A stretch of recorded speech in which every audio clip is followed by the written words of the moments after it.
Христос воскресна! Почитувани верници и гледачи на канал 8 телевизија, добродојдовте во уште едно издание на нашата емисија Православна ризница.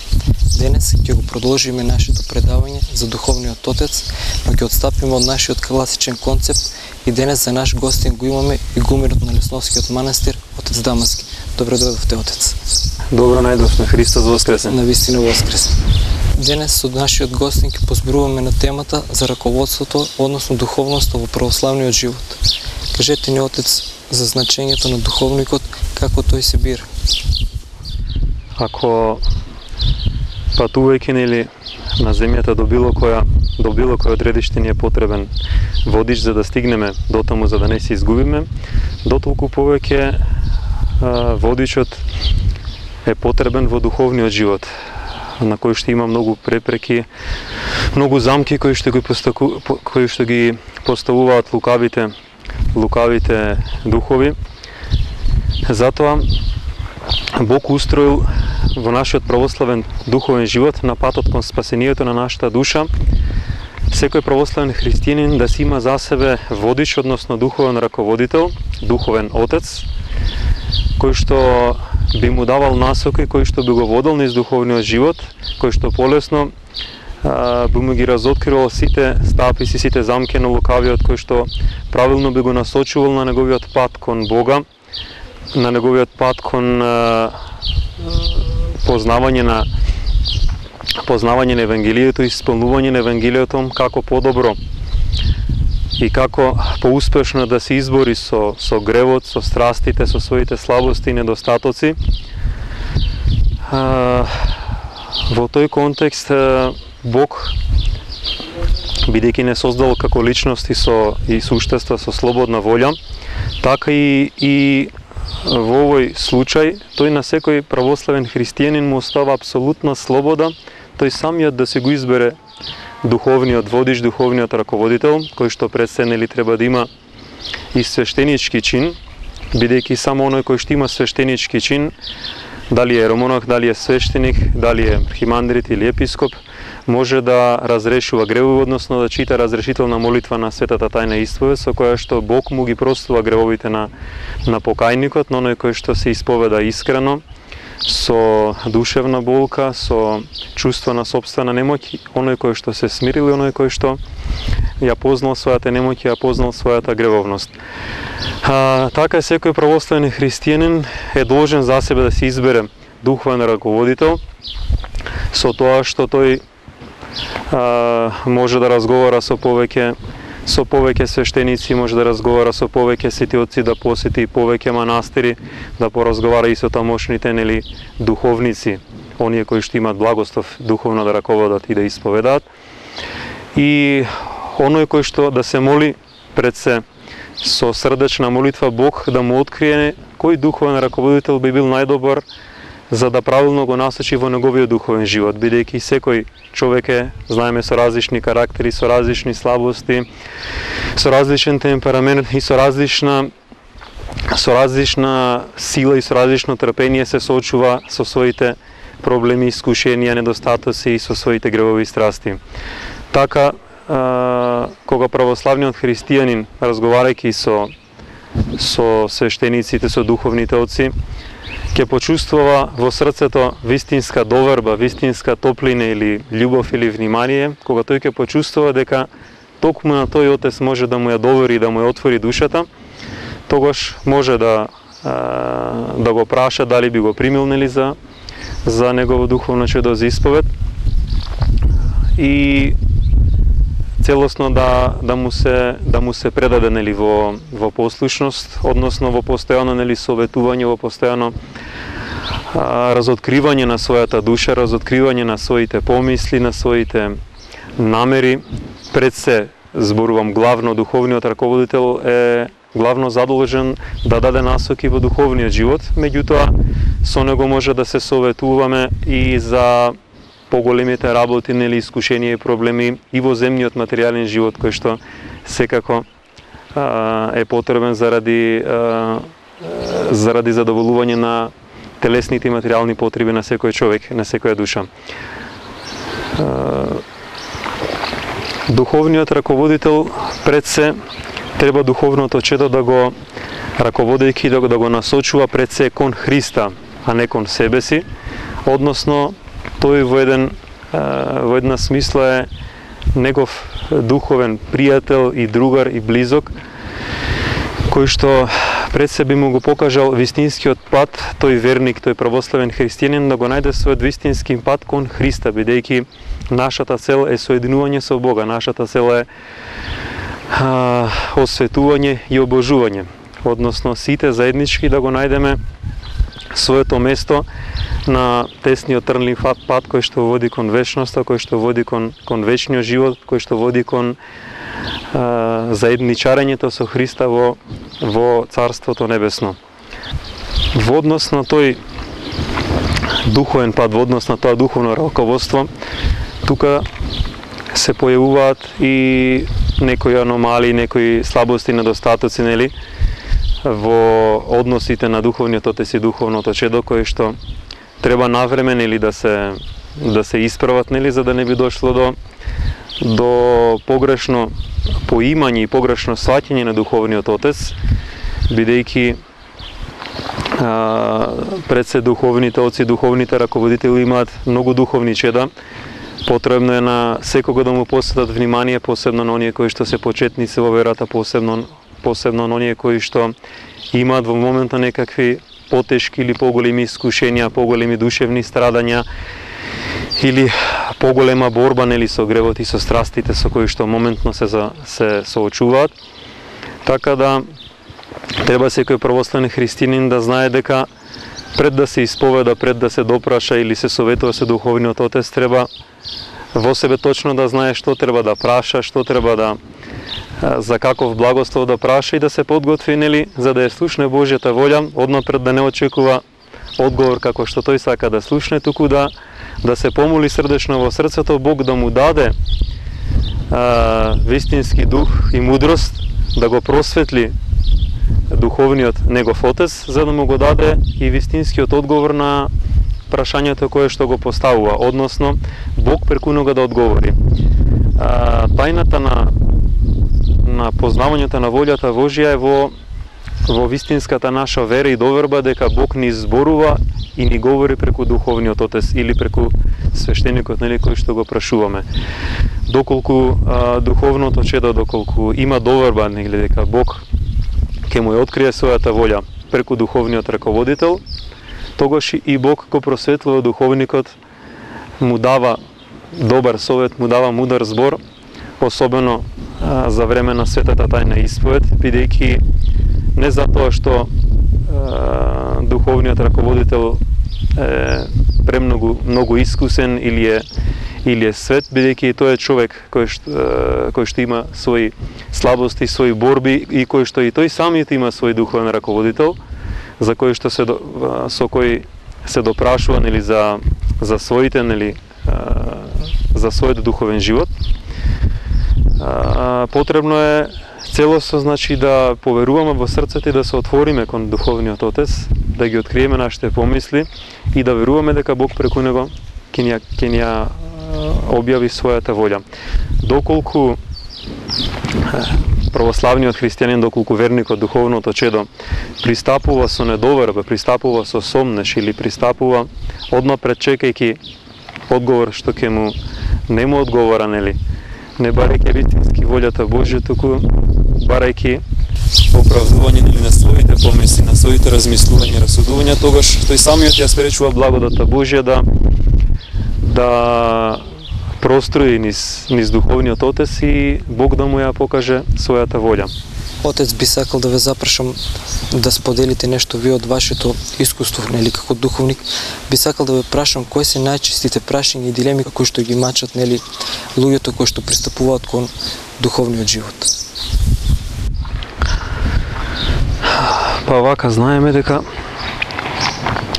во последно време во светот во многу се промени во однос на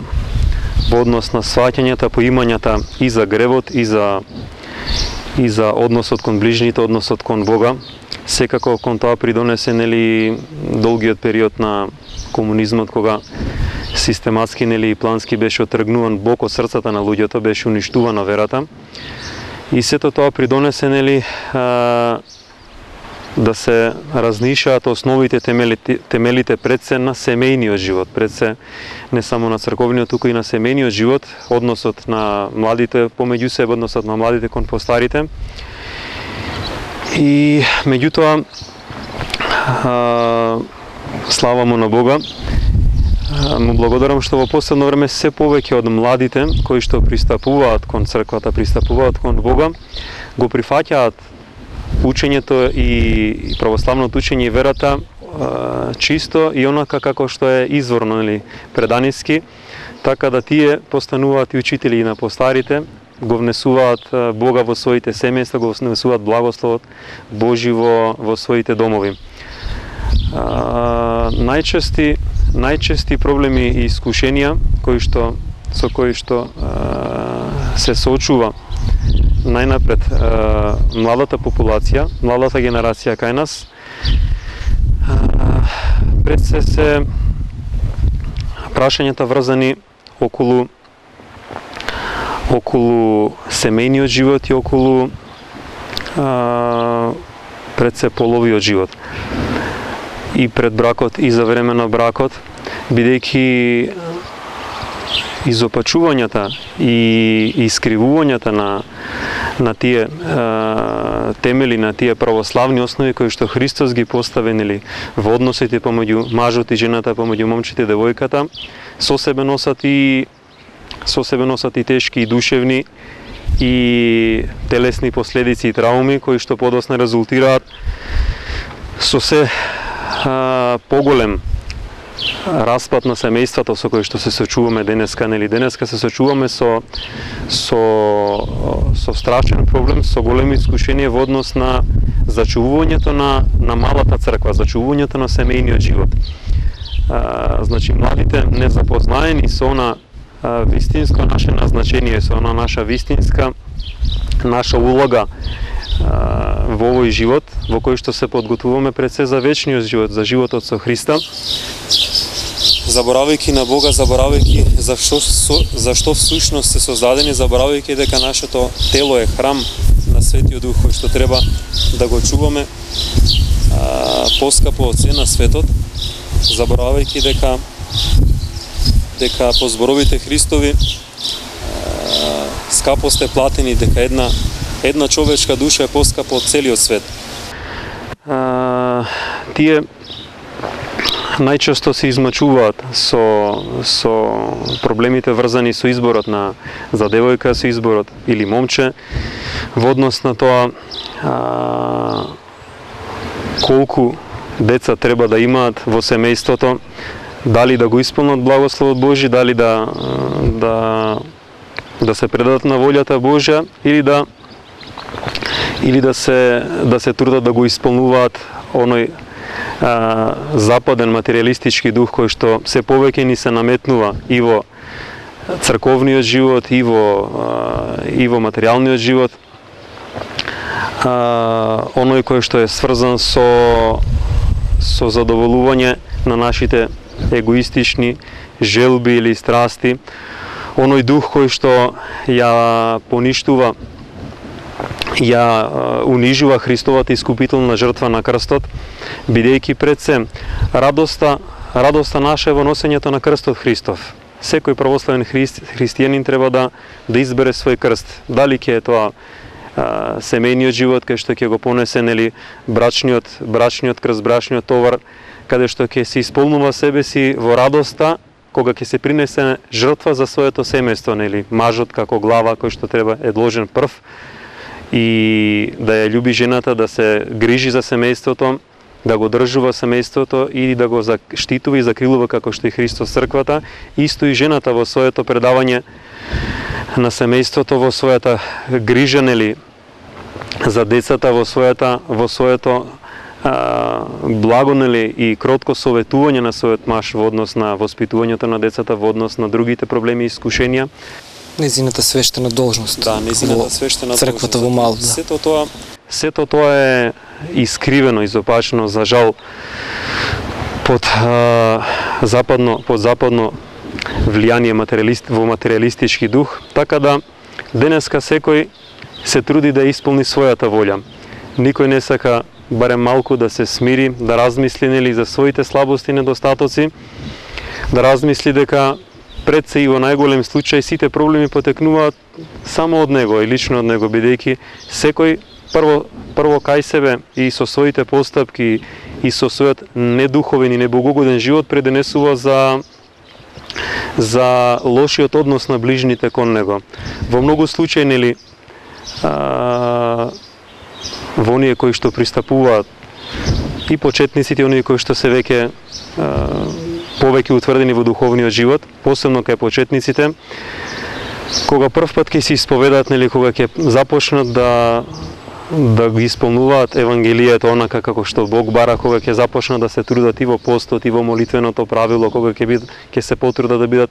редовни на богослужбите на светата литургија и кога ќе почнат да се смируваат и кога ќе почнат трпеливо да ги поднесуваат и недостатоците на своите ближни во однос на блискиот круг на семејството, во однос на колегите на работа, во однос на своите пријатели, тогаш за брзо време Бог им открива колкава големина и колкава благодат има во смирението. Еден голем светител, почитуван во целиот православен свет, особено во Русија, Свети Серафим Саровски вели: смири се и илјадници околу тебе ќе се спасат. Така да тие брзо искуствено познаваат и после доаѓаат и велат: на вистина, вели Отец, се било до мене, вели. Јас кога почнав да се смирувам, кога почнав да внимавам повеќе на себе си, кога почнав да внимавам и на моите зборови, на мојот однос кон ближните, тогаш и тие почна да се менуваат кон мене, почна се околу мене да се смирува, почна да има поблагопријатна атмосфера и во семејството, и со ближните, и со пријателите, и сите околу нив ја чувствуваат таа промена, бидејќи ја чувствуваат благодата Божја која што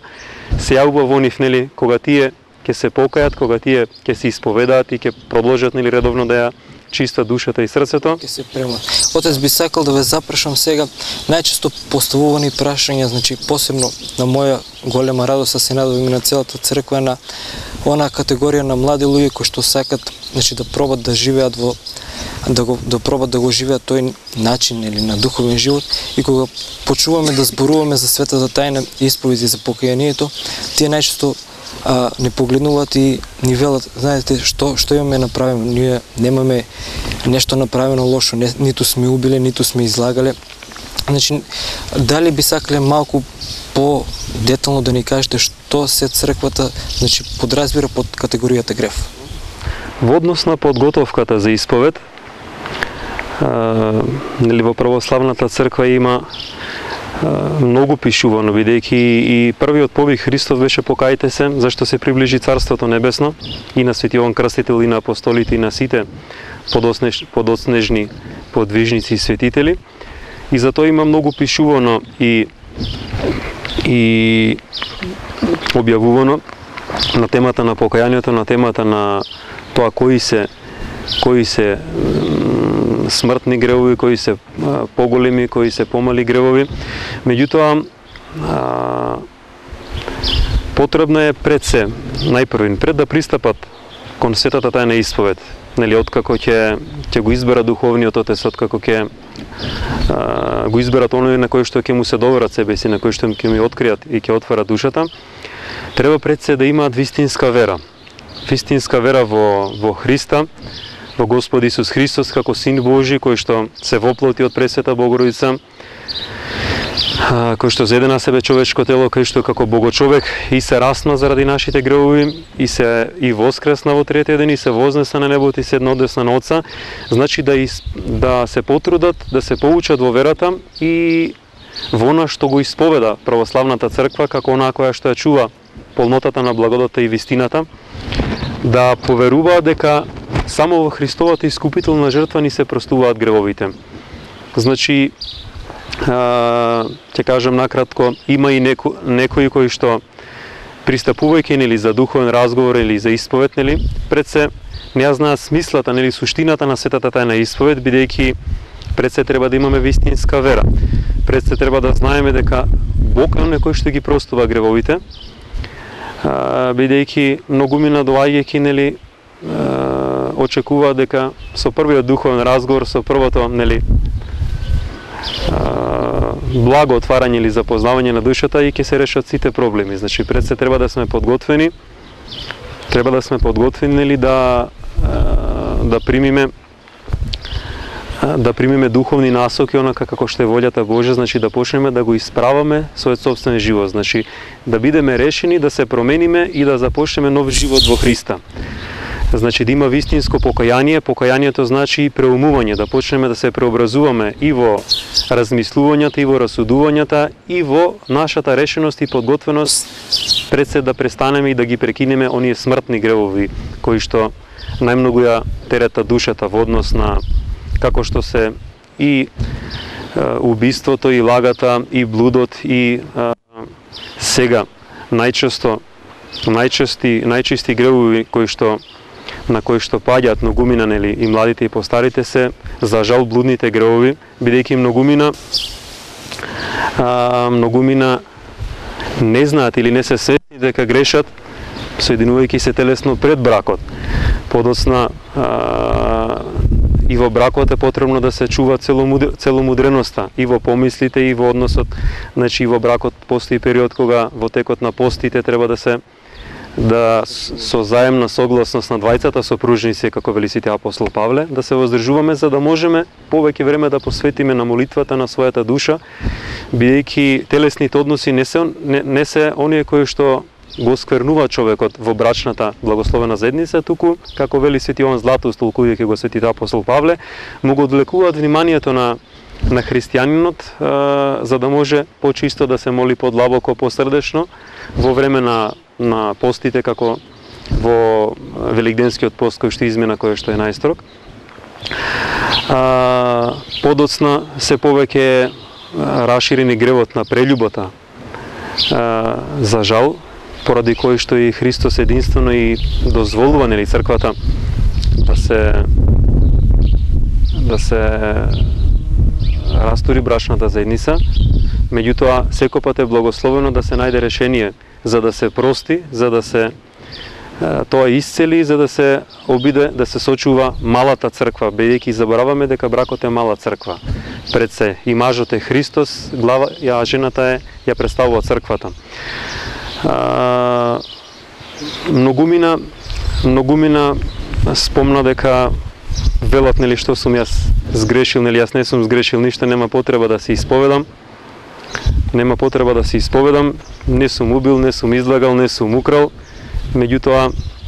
забораваме дека и непочитувањето на постот е тежок грев. Значи, нередовноста на богослужбите, бидејќи црковните правила укажуваат на тоа, одредуваат дека оној кој што 3 пати напоредно нема да дојде на света литургија, се исклучува, се одлачува од црквата, како што тоа било во поранешната црква. Забораваат дека секојдневно со помислите грешиме и со осудување на ближните, и со оговарање, и со зборување, кое што е секако многу присутно денеска, бидејќи сите најпрви ги гледаме слабостите и недостатоците кон ближниот, така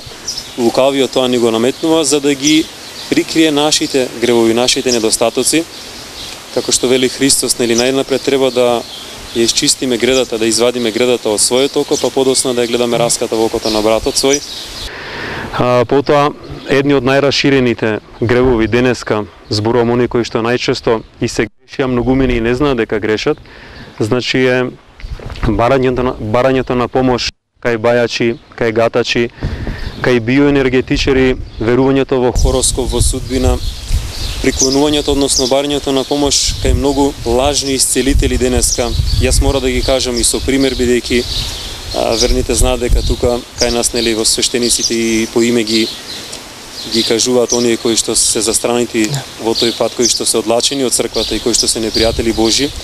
Ќе ги кажам, ќе ги спомнам и Константин во Скопје, Душко во Велес, некои како што се Иван Исцелител, во кој што неодамна, мислам дека минатата година дури видов еден лист, една реклама за него во дневниот вестник, мислам дека Дневник. Значи тоа е веќе страшна појава кога и јавното мислење веќе и јавните медиуми ги поддржуваат таквите лажни исцелители, да не речам веќе магови, кои што се под силно демонско влијание и од лично искуство, значи веќе се имам среќавано и веќе има доваѓано за помош тука луѓе кои што многу пострадале од тие таквите луѓе, кои што многу им е тешко да се повратат повторно во вистинска душевна и духовна состојба. Значи мора да се внимава на тоа. Потоа мора да го спомнам и тоа, ние веќе издадовме една книга со библиотеката Свети Гаврил Лесновски, веќе почнуваме да подготвуваме повеќе наслови, нели, од свети отци, старци и во однос на многу прашања кои што го мачат денешниот христијанин во православниот духовен живот. Значи многу раширениот греф на абортусот. Многу од и девојките од жените не се свесни колкав греф прават со абортирањето на децата со чедоморството, бидејќи особено тој греф делува не само со телесни, нели, и душевни последици, меѓутоа носи своји последици врз нивното потомство. Значи, пред се родителите треба да бидат свесни и да размислат, бидејќи доколку во тој греф, ќе повторам, не се само одговорни и виновни само жените или девојките, туку се подеднакво виновни и мажите или нивните сопрузи или момчиња кои што се согласиле тие да направат чедоморство, да извршат убиство или на своето сопствено дете. Тоа сето носи душевни травми и последици кај нивните деца. Та подосна нивните деца стануваат непослушни кон нив, стануваат арогантни, стануваат дрски кон своите родители, бидејќи тие внатре во себе ги чувствуваат своите родители како убијци. Ова е многу повторувана досега тема, меѓутоа мора да ја кажам за жал, бидејќи е многу раширена не само кај нас, зборувам општо во целиот свет, значи се врши планско и системско уништување на нацијата, на нас како народ, ние како народ умираме. Зборувам, значи, кога ќе се пожелат родителите дека децата им се непослушни, треба пред се да размислат за себе и за своите грешки и своите гревови, да се покајат, да побараат прошка и милост од Бога, па дури тогаш Бог ќе излее својата милост, нели, ќе им ги услиша нивните молитви во однос на децата. Во однос на исповета ќе кажем уште ова накратко, бидејќи покрај другите, нели, подготвуваме една книга во однос на практичен прирачник за светата тајна покајање и исповед, која што се надевам дека ќе излезе набрзо по Великден и кој што ќе биде достапна, нели, за сите верници, за сите почетници, каде што има малку по-детални и по-убави објаснувања, посебно особено од еден голем духовник и старец во Русија, кој што минатата година почима, архимандритот Јован Крестјанкин од Псково-Печерската лавра, кој што многу современо објаснува што денеска се грешиме во однос на 10 Божји заповеди. Пред се треба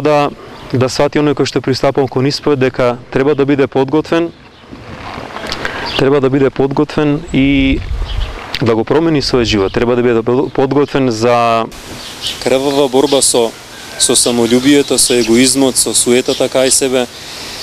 со гневот кај себе, со нетрпеливоста. Значи, Бог ја излева својата благодат и милост во нашите срца и во нашите души, во онаа мерка во која што ние се трудиме да бидеме ревностни во духовниот живот, во онаа мерка во која што ние се трудиме да го исполниме Евангелието на дело, во онаа мерка во која што ние се одрекуваме од својата волја и се ја бараме волјата Божја преку постојаното советување не само со духовникот во однос на духовните работи, меѓутоа со барањето на совет и во секоја работа, во секоја професија, од оние кои што се постари, поискусни, за жал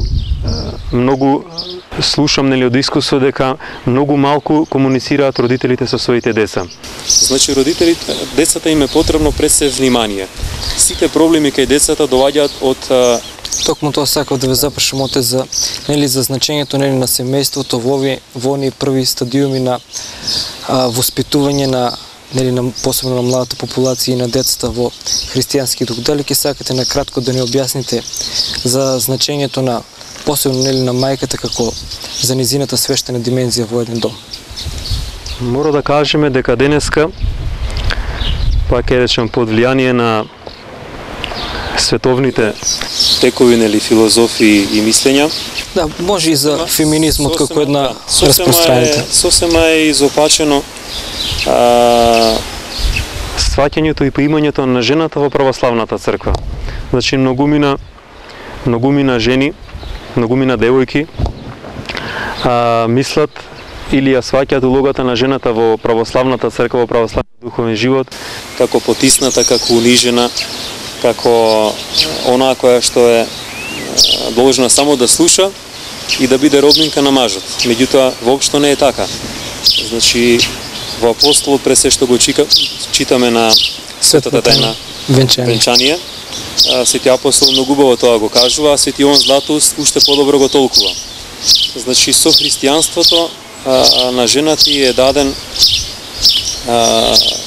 е издигната на голем и висок ранг во однос на тоа што била дотогаш во паганството. Бидејќи дотогаш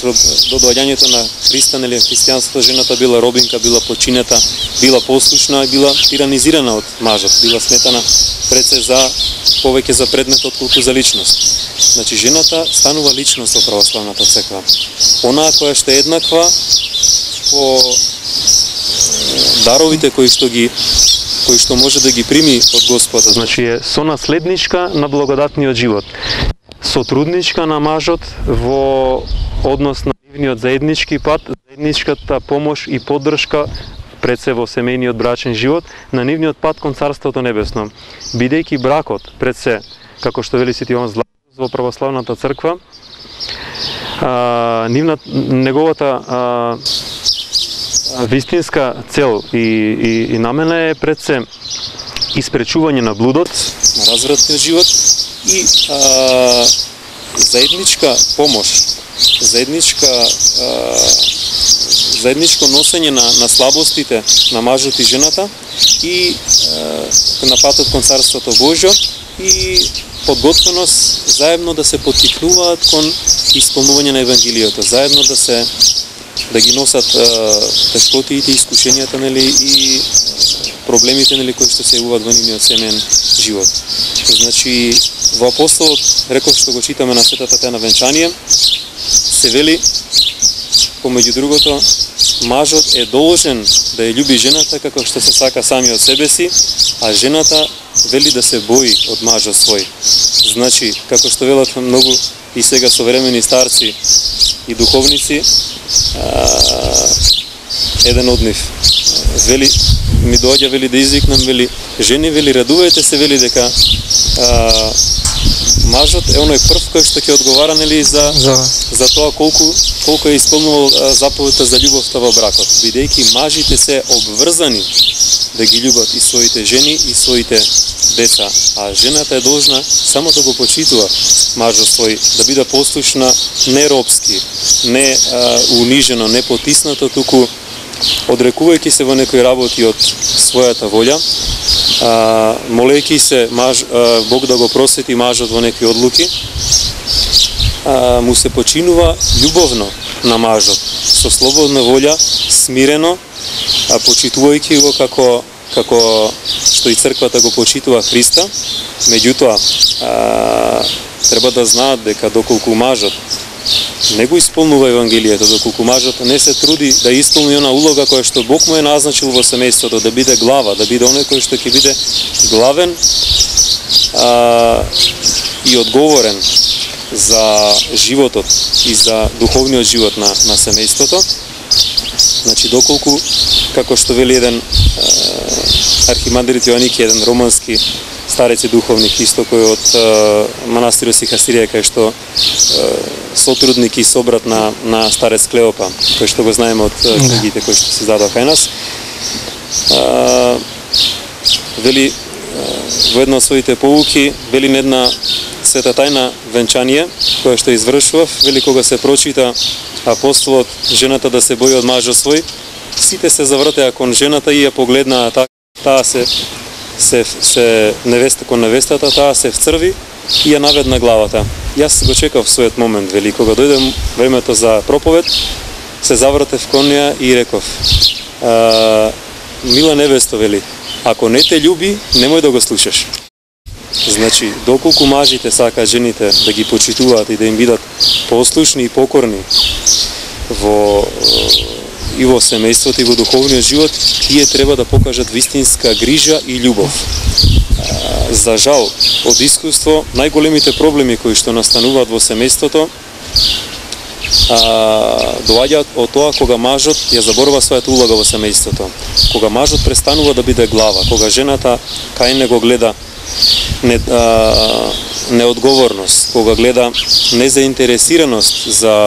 за животот на семејството, особено во однос на воспитувањето на децата, кога тој ја запоставува својата главна грижа, значи да го следи духовниот живот на семејството, значи тој е духовник во некоја рака, во некоја смисла во семејството, значи тој е духовник, оној кој што треба да пази на духовниот живот во семејството, да ги потикнува кон исполнување на законот Божи, да ги потикнува да биде прв пример, со личен пример кој што ќе покаже и трпение, и кротост, и мудрост, и сериозност, и пред се љубов и правилно расудување, значи вистинска грижа и за сопругата и за децата. Доколку тој не покажува вистинска грижа, тогаш и жената подклекнува, односно како послаб сад, како вели Свети апостол Павле, грижете се за жените бидејќи тие се послаб сад, нели? Бог му дал на мажот мудрост, му дал поголема разумност во одлуките, за да не се потпира повеќе на чувствата и на срцето. Меѓутоа на жената и дал поголема чувствителност, поголема интуиција, бидејќи таа во многу наврати, во многу примери може да му даде добар совет на мажот, може да го насочи и во материјалните работи, и во духовниот живот, и во професијата, и да му укаже на вистинскиот пат како да им пристапи на децата, бидејќи таа повеќе ги чувствува децата и е дадена поголема посилно срце, бидејќи знаеме дека мироносиците, жените мироносиците беа единствени кои што дојдоа на гробот Христов, имаа храброст да дојдат на гробот Христов по воскресението, додека апостолите беа за заклучени врати. Отец, за крај би сакал да ве запрашам за односот, за релацијата меѓу духовник и духовното чедо, да ни кажете накратко, значи, за послушноста на духовното чедо кое што треба да го има кон својот духовен отец и за одговорноста на духовниот отец кон духовното чедо. Значи, пред се, духовното чедо, рековме, потребно да има искрена доверба, нели, кон духовниот отец, за да му пристапи, нели, со љубов, со доверба и да верува дека Бог преку него ќе му одговори, нели, ќе му даде насока. Значи, затоа треба пред да го избере духовниот отец, пред се да верува, нели, да увиди на дело дека духовниот отец ја проповеда вистински православната вера и православното светотечко учење и живее според тоа што го исповедува. Послушноста, значи, одрекувањето од својата волја, значи барањето на благослов или совет или насока во однос на главните работи кои што се случуваат во нашиот духовен живот. Значи, духовникот одговорен треба да знаат духовните чеда и православните христијани дека духовникот ја носи одговорност напред се за духовното насочување, значи насоката во православниот литургиски духовен живот на чедото, но не и за сите негови постапки и дела кои што ги прави во животот. Значи, духовниот отец е оној кој што треба да го насочи духовното чедо, кој што треба да му даде совет, да му даде добар совет и во однос на духовните работи, во однос на некои работи во материјалниот семејниот живот со кој што се соочува и да го насочи кон тоа самиот да донесе одлука. Значи, одговорноста за донесувањето на одлуките, донесувањето за нашите дела ја снесуваме секако самите ние, значи самото духовно чедо, значи духовникот не е оној кој што треба да понесе одговорност за сите одлуки кои што духовното чедо ги треба да ги донесе во животот, туку тој е само оној, повторувам, кој што треба да даде насока, вистинска насока и правец, и кој што треба да укаже на лошиот пат кој што, или лошото размислување или расудување кој што го открива духовното чедо, прашувајќи за совети за благослов. Отец, за крај би ве замолил да упатите до нашите гледачи, посебно оние кои што се почетници во духовниот живот, кои се подготуваат, значи прв пат да пристапат кон светата тајна, покаяние, односно исповед, една ваша кратка полука кон нив, за да разберат суштината и како всушност треба да изгледа исповедта. Значи, ќе кажеме накратко пред се, светата тајна покаяние и исповед е темел на нашиот духовен почеток и темел на целиот наш духовен живот. Значи, тоа е, како велат светите отци, суд на совеста, суд пред страшниот суд. Тоа она власт која што Бог им ја даде на апостолите, кога им дувна Дух Свети, им рече на кој ќе му ги врзете гревовите на земјата, ќе му бидат врзани на небото, на кој ќе му ги разврзете на земјата, ќе му бидат разврзани на небото, и таа апостолска благодат преку ракополагањето, преку се пренесува, нели, врз оние кои што добиваат свештенички чин, нели. За да пристапи кон исповед, и оние што досега не се исповедала, и оние кои што започнале со духовниот живот, значи пред се треба да имаат искрена и вистинска вера, рековме, нели, во Христа како во Син Божи, да веруваат во неговата искупителна жртва на крстот, дека само преку неговата крстна жртва ни се простуваат гревовите. Значи да бидат подготвени со болка во срцето, нели, со чувство на немоќ самите понатаму да се справуваат со искушенијата, со гревот и со страстите, да пристапат со подготвеност и со решеност, нели, да ги остават крупните смртни гревови кои што ги правеле досега, да бидат подготвени да го променат животот, да принесат дела на покајанието, бидејќи Бог, реков, нели, бара од нас дела на покајанието. Значи да не биде исповедта формално само набројување на гревовите или слабостите или недостатоците, туку да биде тоа проследено не само со болка во срцето, нели, некој пат, нели, со покајнички солзи, нели, со чувство на отуѓеност и отпаднатост од љубовта и од милоста Божја. Доколку ја нема таа болка во срцето, доколку ја нема таа решеност за промена на животот, доколку ја нема таа подготвеност за исполнување на заповедите Божји, за исполнувањето на Евангелието пред се на дело, односно да се потрудиме да се смириме себе си, да потрудиме да се помириме со своите ближни, со оние кои што сме имале нетрпеливо, со кои што сме скарани, на кои што се гневиме, тогаш нема да има и вистинско излевање на милост и благодата Божја. Нема да биде исповета искрена и нема да биде дејствена и делотворна. Значи, многумина сметат дека само со еден духовен разговор, нели, ќе ги решат проблемите, нели, и само со првата исповед или со која што е пред се за главните крупни работи, бидејќи во почетокот не може христијанинот, верникот да ги согледа сите своји недостатоци, бидејќи Бог му дава оној колку што може да носи. Најпрвин да се ослободи, односно да ги исчисти тие смртни гревови. Мисля дека со еден мал духовен разговор ќе ги реша сите проблеми и враќајќи се во светот, нели, кога ќе се соочат со следното искушение,